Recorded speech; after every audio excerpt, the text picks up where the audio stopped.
नमस्कार, घटना चक्र बुक वीडियो के इस शैक्षणिक मंच पर आपका स्वागत है। हमारा उद्देश्य है ज्ञान को सरल, स्पष्ट और सुलभ रूप में आप तक पहुंचाना। आइए आरंभ करते हैं अध्ययन और सफलता की इस यात्रा को। कभी सोचा है कि दुनिया के कुछ सबसे पुराने, सबसे गहरे विश्वास, इनकी जड़ें कहाँ हैं?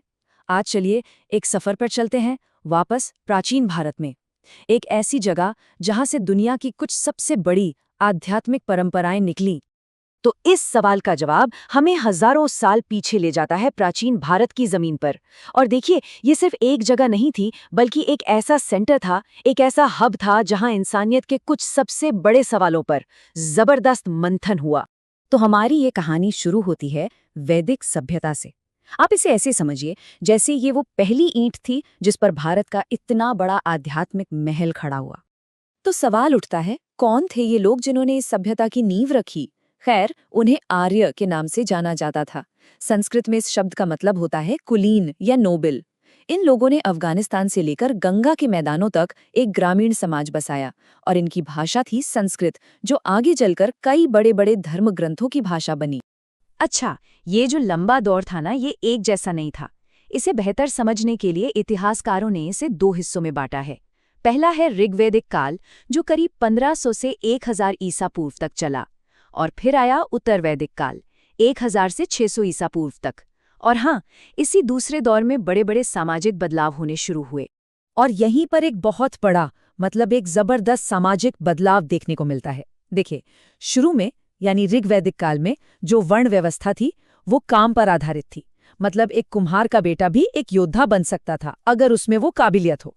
लेकिन उत्तर वैदिक काल आते आते ये पूरी व्यवस्था जन्म पर आधारित हो गई। आप किस परिवार में पैदा हुए हैं, बस वही आपकी सामाजिक स्थिति तय करने लगा। ये एक ऐसा बदलाव था जिसका असर भारतीय समाज पर सदियों तक रहा। इस सभ्यता का नाम ही इसके ज्ञान के स्रोतों से जुड़ा है। वेद, संस्कृत में इसका सीधा सा मतलब है ज्ञान। और ये जो 4 महान ग्रंथ है, ऋग्वेद, यजुर्वेद, सामवेद और अथर्ववेद, ये उस जमाने की सोच, उनके रीति रिवाजों और फिलॉसफी को समझने के लिए एक खिड़की की तरह है। अब ये जो टेबल है, ये सिर्फ राजाओं के नाम नहीं बता रही, ये दिखाती है कि उत्तर वैदिक काल में राजनीतिक शक्ति कितनी बड़ी और ऑर्गेनाइज्ड हो गई थी। आप देखिए, हर दिशा के शासक के लिए एक अलग उपाधि है, जैसे पूरब के लिए सम्राट और उत्तर के लिए विराट। ये एक बहुत बड़े, एक यूनिफाइड साम्राज्य की सोच को दिखाता है, जो पहले के कबीलाई समाज से एकदम अलग था। तो चलिए अब आते हैं 6ठी शताब्दी ईसा पूर्व में। ये भारतीय इतिहास में एक तरह का तूफानी दौर था, एक वैचारिक तूफान। पुरानी मान्यताओं, यज्ञों, इन सब पर सवाल उठाए जा रहे थे। लोग जिंदगी के नए मतलब खोज रहे थे, और इसी सोच विचार के मंथन से नए नए दर्शन पैदा हुए। और इसी दौर में हिंदू फिलॉसफी के 6 महान स्कूल, जिन्हें षड दर्शन कहते हैं, सामने आए। ये सिर्फ नाम नहीं है, बल्कि सच को, तर्क को, आत्मा को समझने के अलग अलग रास्ते थे। और हाँ, योग, जिसे आज पूरी दुनिया जानती है, वो भी इन्हीं में से एक है। इन दर्शनों ने लोगों को सोचने के नए नजरिए दिए, और यहीं से नए धर्मों के उदय का रास्ता भी खुला। और इसी वैचारिक क्रांति के बीच एक राजकुमार ने इन सभी सवालों का जवाब देने के लिए एक बिल्कुल नया रास्ता दिखाया। ये रास्ता आगे चलकर बौद्ध धर्म कहलाया, और वो राजकुमार थे गौतम बुद्ध। तो इस महान धर्म की कहानी एक राजकुमार से शुरू होती है, जिनका नाम था सिद्धार्थ। उनका जन्म 563 ईसा पूर्व में लुम्बिनी में हुआ था, जो आज नेपाल में है। और शायद उन्हें भी नहीं पता था कि उनकी किस्मत में पूरी दुनिया को बदलना लिखा है। बुद्ध की जिंदगी का पूरा सार असल में इन 4 बड़े पड़ावों में छिपा है। उनका जन्म, फिर राजपाट और सारे सुखों का त्याग, जिसे महाभिनिष्क्रमण कहते हैं, फिर बोधि वृक्ष के नीचे ज्ञान मिलना, और आखिर में महापरिनिर्वाण। ये सिद्धार्थ नाम के एक राजकुमार के बुद्ध यानी इनलाइटेंड वन बनने का एक असाधारण सफर था।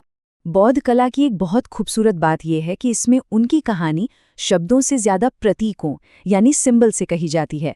जैसे हाथी उनके गर्भ में आने का प्रतीक है, तो घोड़ा उनके राजपाट छोड़ने का, और ज्ञान का प्रतीक है वो मशहूर बोधि वृक्ष यानी पीपल का पेड़, जिसके नीचे उन्हें सच का ज्ञान हुआ। ये सिंबल्स उनकी कहानी को आज भी जिंदा रखते हैं। अच्छा, बुद्ध के महापरिनिर्वाण के बाद एक बड़ा सवाल खड़ा हुआ। उनकी शिक्षाओं को आगे कैसे बढ़ाया जाए, उन्हें सहेजा कैसे जाए? इसका जवाब मिला बौद्ध संगीतियों में, यानी बुद्धिस्ट काउंसिल्स में। सदियों के दौरान ऐसी 4 बड़ी सभाएं हुई, जहां सारे भिक्षुओं ने मिलकर बुद्ध के उपदेशों को इकट्ठा किया, उन्हें लिखा और सिद्धांतों को और साफ किया। इन्हीं काउंसिल्स ने बौद्ध धर्म को एक ऑर्गेनाइज्ड रूप दिया। लेकिन ऐसा नहीं था कि उस दौर में सिर्फ बुद्ध ही थे। जैसा मैंने कहा, 6ठी शताब्दी ईसा पूर्व का भारत विचारों का एक खुला मैदान था। यहाँ कई और आध्यात्मिक रास्ते भी बन रहे थे। तो चलिए अब उस दौर की इस कमाल की वैचारिक विविधता पर भी एक नज़र डालते। एक और बहुत बड़ा रास्ता जो सामने आया वो था जैन धर्म। इसका नाम संस्कृत के शब्द जिन से आता है, जिसका मतलब है विजेता। पर ये किसी लड़ाई का विजेता नहीं, बल्कि वो जिसने अपनी इच्छाओं पर, अपनी इंद्रियों पर जीत हासिल कर ली हो। जैन परंपरा में माना जाता है कि ज्ञान का रास्ता दिखाने वाले 24 महान शिक्षक हुए हैं। इन्हें तीर्थंकर कहा जाता है। ये वो महान आत्माएं हैं जिन्होंने खुद मोक्ष का रास्ता खोजा और फिर दूसरों को भी सिखाया। तो ये जो 24 का आंकड़ा है, ये इसी महान आध्यात्मिक परंपरा का प्रतीक है। और इस लंबी परंपरा में कुछ तीर्थंकर बहुत महत्वपूर्ण माने जाते हैं, जैसे ऋषभदेव जो पहले तीर्थंकर थे, फिर 23वें तीर्थंकर पार्श्वनाथ, जिन्होंने अहिंसा के सिद्धांत पर बहुत जोर दिया। और एक दिलचस्प बात, अरिष्टनेमी नाम के तीर्थंकर का संबंध भगवान कृष्ण से भी जोड़ा जाता है। इसी दौर में भक्ति की एक और बहुत शक्तिशाली धारा उभरी, शैव धर्म। ये भगवान शिव के प्रति भक्ति और समर्पण का मार्ग है और इसकी जड़ें बहुत पुरानी हैं। यहाँ तक कि ऋग्वेद में भी उन्हें रुद्र के नाम से पूजा जाता था। और शैव धर्म भी कोई एक सीधी साधी परंपरा नहीं है। इसके अंदर भी कई अलग अलग पंथ बने, जैसे पाशुपत, लिंगायत और नाथ संप्रदाय। इनमें से हर एक ने शिव की पूजा का अपना अलग तरीका और अपनी अलग फिलॉसफी विकसित की। और फिर आता है वैष्णव धर्म, जो भागवत परंपरा से निकला।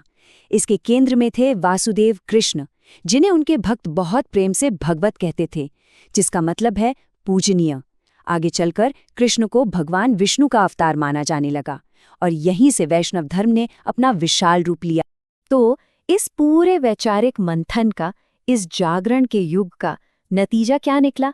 इसकी विरासत आज भी हमारे साथ है, बहुत गहरी और बहुत स्थायी।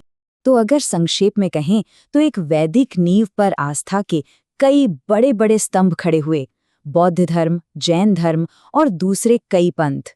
और इन सब ने मिलकर एक ऐसा आध्यात्मिक ताना बाना बुना जो आज भी भारत और पूरी दुनिया को एक आकार दे रहा है। और आखिर में एक सवाल सोचना बनता है कि ज्ञान और भक्ति की ये हजारों साल पुराने रास्ते आज की हमारी इस तेज तर्रार मॉडर्न दुनिया में कितने रेलेवेंट हैं? ये हमारे आज के जीवन को किस तरह से प्रभावित करते हैं? इस पर सोचिएगा जरूर।